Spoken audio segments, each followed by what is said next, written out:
What's up everybody, D-Man back. Welcome to a brand new video, and today we're going to be doing another Godzilla King of the Monsters news and updates.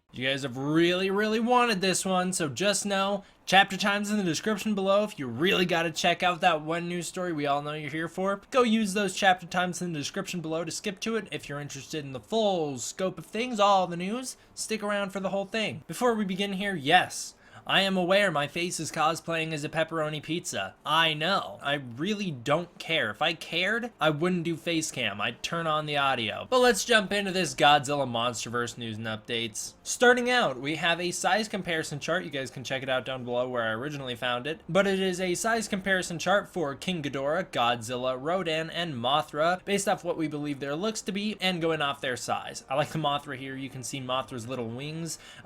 They're both inconsistent. They're not symmetrical. It's because we don't quite know what they're gonna look like when they're fully spread out yet, but there you can see it. We'll talk a lot more about Mothra later, but for now, there you go. It puts things in perspective when you know that Rodan's wingspan is like 800 something feet, and then you look at Ghidorah's. I don't think we have an estimate for how large Ghidorah's wingspan is going to be, but good lord, is that just huge. Thousands of feet long. That's how big it's got to be. Thousands of feet long. Ghidorah himself is 500 feet, so thousands of feet long. Alright, in addition to that, we have a whole bunch of Godzilla artists got showcased on the Godzilla Movie News website. I want to showcase those same artists because, hey, they pick some good choices. The artists include people like JP Zilla, Marxus, Sleep Tank, I have no idea how to pronounce this name, Osiarnata, Chipray, and Tebchan. Lots of great Godzilla art here. This one's probably my favorite from Sleep Tank, but yeah, lots of great art. In addition to that, we have an awesome picture of Godzilla and Ghidorah. It's a really cool art piece here as well. Sadly, I wasn't able to find a source for this one. I linked it down below where I found it, but I wasn't able to find the original artist. This piece is just awesome. You know, we've seen a lot like it recently, a lot of these Godzilla in the Shadow of Ghidorah pictures. They never get old. They're so cool every time. I love them. I like how this one also keeps up with the blue color palette that we know we're gonna get with Godzilla King of the Monsters, so it fits the movie. Northeast Comic Con is rolling around. I googled it. It is in New England. It will feature Akira Takarada. For those of you who don't know, Akira Takarada is, I think, the only living member of the 1954 crew still alive, which is depressing, man. I really wish I got to meet those guys, but no, I didn't, and I really hope to someday meet Akira Takarada, but I just don't think the opportunity is going to present itself, which is really sad. Basically, he played Ogata in the original 1954 Godzilla, and he's played dozens of characters since then, appearing in loads of different Godzilla movies. As recent as 2014, however, his scene was sadly cut. I don't know why. The Monsterverse really owes that guy some credit. I wish they didn't cut that scene. Hopefully, Takarada has a cameo in King of the Monsters. You can get your Akira Takarada tickets down below if you live in the New England area. Alright, so here's a fun one. Toho Kingdom, I consider them to be the best Godzilla news source along with Gamuru Island. The crew of Toho Kingdom reacted to the Godzilla King of the Monsters trailer. I have all their reactions linked down below. Go check it out. It's real fun to read through them. Most of them are pretty positive, although I do appreciate the few critiques in there. One review specifically was negative. I didn't write down who left the negative review. You can check it out on your own, but one review was particularly negative. A few of them had criticisms and critiques. It felt good to know that I'm not the only one who has critiques of the trailer. I haven't really been vocal about many of them ever since the trailer came out. I mean, I talked about it back when it did come out in some of those videos, but I haven't really talked about it since then. I would have picked a different song. That's all that it is. I think the Godzilla 2014 trailers were better because they left a lot more intrigue and mystery, and I just think they were more suspenseful. And for a monster movie, I like that kind of tone in the ad campaign. I also like how they didn't show really any footage, but you still felt the presence of the monsters. Whereas here, I'm worried about that they're going to show too much footage. The music, although I have grown to like it quite a bit, at least initially, it just didn't fit for me. You know, it's like a beautiful song played to apocalyptic scenery, which I think is supposed to be an intentional juxtaposition, but initially it doesn't really strike you that way. It just feels like it's kind of out of place. So I did appreciate reading these reviews that talked about what they disliked about the trailer. Not because like I'm eager to hear people trash on Godzilla, it's just because I like to get all sorts of perspective on things. That's one thing I'm always trying to do. I'm always trying to hear the other side, which is why I really appreciate your comments on my last video about Mechagodzilla City. Anyways, that really has nothing to do with anything. Go check out their reactions down below. It's a fun read, and you get to experience and expose yourself to a whole bunch of different people's perspectives on the Godzilla King of the Monsters trailer. Michael Dougherty on Twitter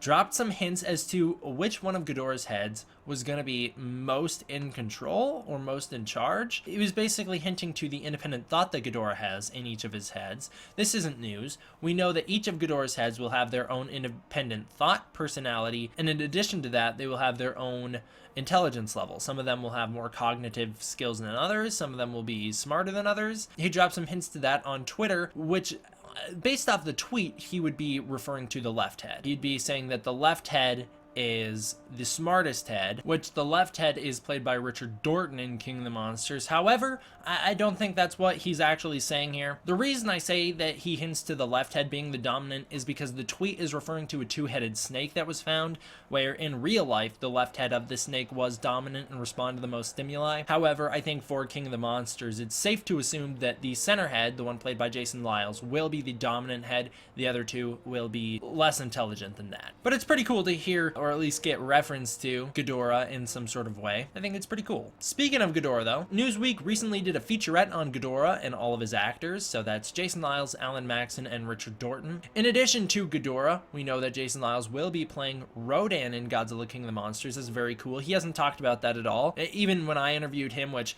I'm working on the interview, I promise. Even when I interviewed him, he did not talk about the fact that he played Rodan at all. That never came up, but he is reportedly playing Rodan in the movie as well. This has been out for a little bit. I feel like I've talked about this on the channel at least once before, but I want to stress it again now because it's kind of relevant again now that he's getting a spotlight and a featurette on Newsweek. Pretty cool. You know, it's pretty cool to hear that these guys are getting credit. I'm very glad that this time it's not like, we're going to hide the guys playing the monsters. I feel like one thing that happened with Godzilla 2014 is that TJ Storm, who played Godzilla at least a little bit in that movie, didn't really get any credit for it. No one ever talked about it, and I think now we are kind of in a point where motion capture is viewed as the same thing as acting as a result of people like Andy Serkis especially, but also people like Terry Notary, who have really kind of popularized this motion capture subgenre of acting. I think people are starting to really recognize it, definitely with the Planet of the Apes movies. So it's really cool to hear that these actors are getting recognition. I got some good news for my UK and Ireland viewers, my Irish viewers. Rocket Licensing just picked up the international rights in your countries for Godzilla merchandise. This means that they will be distributing apparel, accessories, toys, novelties, games, and puzzles from both old and new movies in both the UK and Ireland. What that will entail, I'm not sure. I guess we'll just have to wait and see. I'd assume lots of t-shirts, because that's what we got here in America. We have like 6 different figures that exist, and then we have lots of different t-shirts. You know, Neca, they make figures, and that's it. That's all the American, that's, well, at least that I can think of. Neca's the only one in America making Godzilla toys, or at least making quality ones, so I wouldn't expect too much Godzilla toys over there in the UK and Ireland, but t-shirts definitely, because we see a lot of those. This one makes me so excited every time I think about it. Just the fact that it's confirmed, Bear McCreary doing the music for Godzilla King of the Monsters. Yes, by the way, viewers, I know Bear McCreary is the composer of God of War. I've never played those games, which is why I never mention it when I talk about him, but I'm aware. It just makes me so excited to know that Akira Ifukube's music is coming back. Literally every time I think about it, I get giddy, because it is such a big part of my life. I know I've done that whole thing during one of my live streams when I just went off about all the different music that I listen to, and a good 75% of it was Ifukube music and 90% of it was Godzilla music. It's such a big part of my life. I play it on the piano. The reason I play piano, the reason I got into music in the first place is because of Godzilla music. When I go to school in the mornings, when I drive to school, a lot of the time I'm listening to Godzilla music. I'm so obsessed with it. I'm a big nerd like that. Even when I do homework or when I study for a test, I'll turn turn on some Godzilla music. Lately, I've been turning on some different music, just trying to mix it up, but a lot of the time I do just turn on Godzilla music, always Ifukube. It's just such a big part of my life that I'm so happy it's coming back. Anyways, Bear McCreary did an interview with bleedingcool.com in which he mentioned that there will be some twists and surprises to Ifukube's music in King of the Monsters. I'm not sure what that means. I would assume it means something like a Ready Player One situation where the Ifukube music will be mixed into songs, so it won't necessarily just be, here's just straight up Godzilla's soundtrack, here's King Ghidorah's theme song, here's Rodan's theme song, here's Mothra's theme song from the old movies, and we're just going to play them all the way through. I would assume that means that in a larger song, they will have moments of Ifukube music, which I am all for. I'm sure Godzilla's theme song will be its own standalone thing. You know, they're not going to mess with that, I wouldn't assume. In Ready Player One, it's a bit of a different situation because Mechagodzilla isn't the main character in that movie. But here, with Godzilla being the main character and this being such a large part of his franchise history, I'm sure that it's going to be its own theme. Of course, it'll be a remixed, remastered version or whatever. It'll be a new version that they'll compose for this movie. Maybe they'll take one of the old ones and mess with it. No, they won't. They're gonna make a new one. But I'm sure that'll be intact. Although for the other Ifukube music, because it is confirmed that more than just that will appear in the movie, I'm sure it's gonna be mixed into larger songs.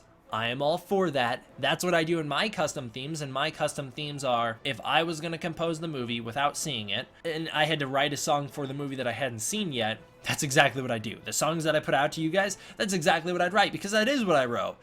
You know, it's my own music, and then all of a sudden it's Ifukube out of nowhere because, well, it's not out of nowhere, I build to it, but it's just, I think it's so cool, right? It's such good fan service. The fans get to listen to a real cool new song. I'm not trying to like say, oh, my songs are awesome. In the context of Bear McCreary making the song, we'll get to listen to a real cool new song, and then all of a sudden, partway through, it'll be like a real big build up.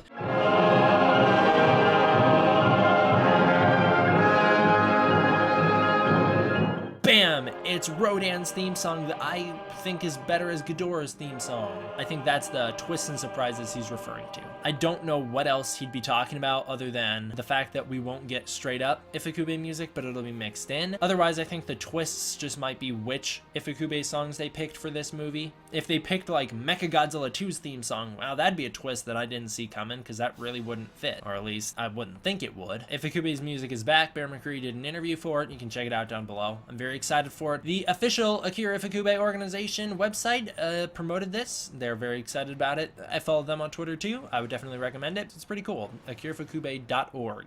Check it out. Alright, we're winding down here. We're getting to the news you guys all want. But before we do, we have Xavier Frazier's interview. Xavier Frazier plays I really hope I'm saying his name right. He plays a soldier in Godzilla King of the Monsters. He did an interview with GodzillaMovies.com. You can check it out down below. The highlights of that interview include him mentioning that there's a scene that he filmed in an underwater base where he states, all hell broke loose in a scene underwater. It's implied in the statement that all hell breaking loose was caused by Godzilla. I would assume this is what happens when Godzilla swims up to the front door. We saw it in the trailer. You know, they're looking out the window of their Monarch underwater base. Godzilla swims right up to them. I'd assume that's when all hell is going to break loose. I don't necessarily think that means Godzilla is going to attack the base, but I think he will show up and it'll freak everyone out, because of course it would. You're like, well, God, if he does anything, we're dead. You know, if we make him even slightly mad and he just kind of pokes the glass, we're dead, right? So of course they'd be worried about that. He also mentions that Michael Dougherty is, quote, all business, end quote. This is something that's been echoed to me via my own independent sources. My own insiders have told me that he is, quote, a boss for sure, end quote. And that's not a bad thing necessarily. In fact, both cases, my own independent sources and Xavier Frazier, once again, I really hope I'm saying his name right, both cases, they both say that they have respect for Michael Dougherty and that he is not a bad guy at all. Don't think that by stating he's all business, it's a bad thing. I think it just means that he takes his job seriously. As Frazier kind of states in his interview, he's got a vision in mind and he's working to keep that vision upheld at all costs. Frazier also mentions how the movie is a sci-fi story with a message to it. Most likely the message here is give a hoot, don't pollute. You know, that good old thing. We saw it in the trailer. Earth is infected by humans. We're a plague, and it's releasing the monsters to kill us because Earth wants to live, and we're not letting it. Godzilla King of the Monsters had an IMAX trailer recently. This one didn't really change much, other than now we see it a little bit more clearly and a little bit more HD. I guess that's cool. Also, and you're like, why are you bringing this up? It's not even really news. Godzilla King of the Monsters, someone posted a 4K 60 FPS version of the trailer, and I don't know. There's a whole bunch of 4K trailers floating around. All of a sudden, they just started popping up recently, but this is the only one that I found that's 60 FPS. I'd go on a little rant here about how much I hate 60 FPS, but I don't want to waste your time, so I'll summarize the rant. Basically, I think it looks really bad when you take a movie and turn it into 60 FPS, especially when it wasn't originally intended to be viewed like that. When you take something cinematic and turn it into 60 FPS, all of a sudden everything looks sped up, and it comes off as cheesy. I know it's supposed to be used as like, oh, look how revolutionary the technology is, look how much we can capture now, it looks so real, but it doesn't look cool. It looks more real, sure, but it gives this impression that everything's in fast forward and the audio is played normal. It disillusions me every time I see it. I hate 60 FPS unless it's being used for slow-mo. I just can't stand it. So this 4K 60 FPS trailer, it's linked down below, you can check it out. I just can't stand the 60 FPS. It drives me insane, but it is a thing. Anyways, the 4K trailers, man, they have been popping up all over the place recently. They're going to become very important here in a minute when we talk about Mothra's leak design. Yeah, I really don't understand the hype about it. Everyone got really excited. Look at the 4K trailer. Look how clearly you can see Mothra. You can see her face in the waterfall. You can see her secondary wings opening up under her primary wings. We've never seen it so clear before. If you truly believe that you have never seen the 4K footage before, then you have not been watching my Godzilla King of the Monsters news videos, because I've been using 4K footage since about a week after the trailer came out. I was sent the 4K footage right after the trailer came out, and I've been using it in my videos ever since. I really wish I had realized it was going to be such a big deal, because I would have just straight up uploaded it to YouTube. Here's the 4K trailer. I would have millions and millions of views by now. It would inflate my channel status so much. It would have done wonders for me. But instead, I was like, well, you know, that's cool. I'll use it in my news videos. Thank you for sending me the 4K footage. I appreciate it. I think it was, I did get it from Toho Kingdom. So I was like, thank you, Toho Kingdom. Thank you, Chris from Toho Kingdom. I appreciate it. But no, I really apparently should have just been greedy about it and acted like it was some big deal and gotten millions of views off of it, because that's what all these other YouTube channels have been doing all of a sudden recently. I mean, obviously you couldn't monetize it, but still, inflate your channel status. Yeah, but that's not what I do. I don't re-upload trailers. This is all important because the Mothra thing. You can see Mothra's face in the trailer. You can also see her secondary wings open under her primary wings. This leads us to the original size chart we looked at the start of this video, where you can see the secondary wing underneath one of Mothra's wings, and then you can see it kind of connected to the other one, because we don't quite know what it'll look like once she fully opens up her wings yet. This all culminates in the Neca leak, and I'm not sure how I can show the pictures of this. I'll give you guys a little epilepsy warning here. I'm not gonna like strobe light this image on screen, but I definitely have to flicker it because I'm not allowed to keep it on screen. I'm just not allowed to post it because it's an actual leak. Guess what, boys and girls? When an actual leak comes out, Legendary and Neca and Toho, they'll tell you gotta take it down, and then they'll just straight up take it down if you don't comply. I know because I've been through it multiple times. It's happened to GodzillaMovies.com. They were forced to take theirs down. It happened all over Twitter. People are just getting their tweets deleted all of a sudden that feature this. So what I'll do here, I'll just kind of flicker it really quick. There you go. Now you've seen it. And I hope you paused because I can't show it off. I think the real takeaway here, rather than talking about Mothra's design, is that I told you I was the god of the new world. Why don't you listen to me? Those Rodan leaks weren't real. Legendary would have told us to take them down. No, but beyond just telling us to take them down, they would have forced us to take them down, which is what they did with these pictures. They forced people to take them down. They didn't just say, hey, can you please do us a favor? Good old buddy, can you please take it down out of the kindness of your heart? No, they said, you're going to take it down or we're going to make you take it down. So you're going to take it down. Wow, isn't it crazy? It's almost like back in the day when that Rodan situation happened and I started posting videos that just really used the Rodan images, and I said I was going to try and see what would happen. It's really crazy when I said that they weren't real, and that Legendary would force you to take their leaked images down, because that's exactly what happened. I know what I'm talking about. I've been through this before.